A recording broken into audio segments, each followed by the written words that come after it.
नुकतेच लागलेल्या शाळांत परीक्षेच्या निकालांनी अनेक सरकारी शाळांतील विद्यार्थ्यांनी घवघवीत यश मिळवून समाजाचे लक्ष वेधून घेतले आहे.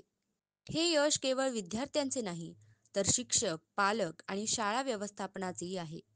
यामागे मेहनत, जिद्द आणि गुणवत्तेवर आधारित शिक्षण पद्धतीचा मोठा वाटा आहे. ही एक सकारात्मक नांदी आहे की सरकारी शाळा आता शिक्षणाच्या गुणवत्तेत खाजगी शाळांशी स्पर्धा करू लागले आहेत.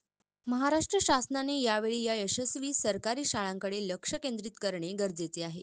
सरकारी शाळा फक्त गरीब वर्गासाठीची शाळा असा चुकीचा समज अनेक वर्षांपासून बळावलेला आहे. मात्र आता ही धारणा मोडीत काढण्याची वेळ आली आहे. आधुनिक तंत्रज्ञान, डिजिटल शिक्षण सामग्री, स्मार्ट क्लासरूम, विज्ञान प्रयोगशाळा, ग्रंथालये आणि इंटरनेट कनेक्टिव्हिटी यांसारख्या सुविधांची गरज सरकारी शाळांमध्ये अधिक तीव्रतेने भासते. शिक्षकांचे सक्षमीकरण, नियमित प्रशिक्षण, डिजिटल टूल्सचा वापर आणि विद्यार्थ्यांच्या सर्वांगीण विकासावर भर देणारी शैक्षणिक व्यवस्था उभारली गेल्यास सरकारी शाळा खऱ्या अर्थाने गुणवत्तेची केंद्र बनू शकतात. ग्रामीण भागात शिक्षण पोहोचवण्याचे काम सरकारी शाळांनीच आजवर केले आहे.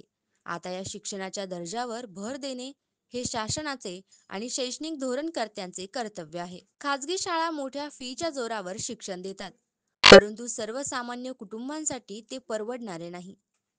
जर सरकारी शाळा आधुनिक आणि गुणात्मक शिक्षण देऊ लागल्या, तर नागरिकांचा कल नैसर्गिकरित्या तिकडे वळेल. हीच बाब खाजगी शाळांच्या मक्तेदारीला आव्हान देणारी ठरेल.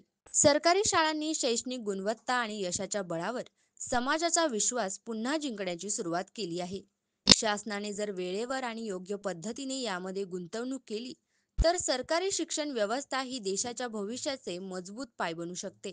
शिक्षण हे सर्वांना सहज उपलब्ध होणारे, दर्जेदार आणि सर्वसमावेशक असावे, हाच या यशाचा खरा संदेश आहे. अशाच महत्त्वपूर्ण बातम्यांसाठी फॉलो, लाईक, शेअर करा आणि पाहत रहा आपला महाराष्ट्र डिजिटल. नमस्कार.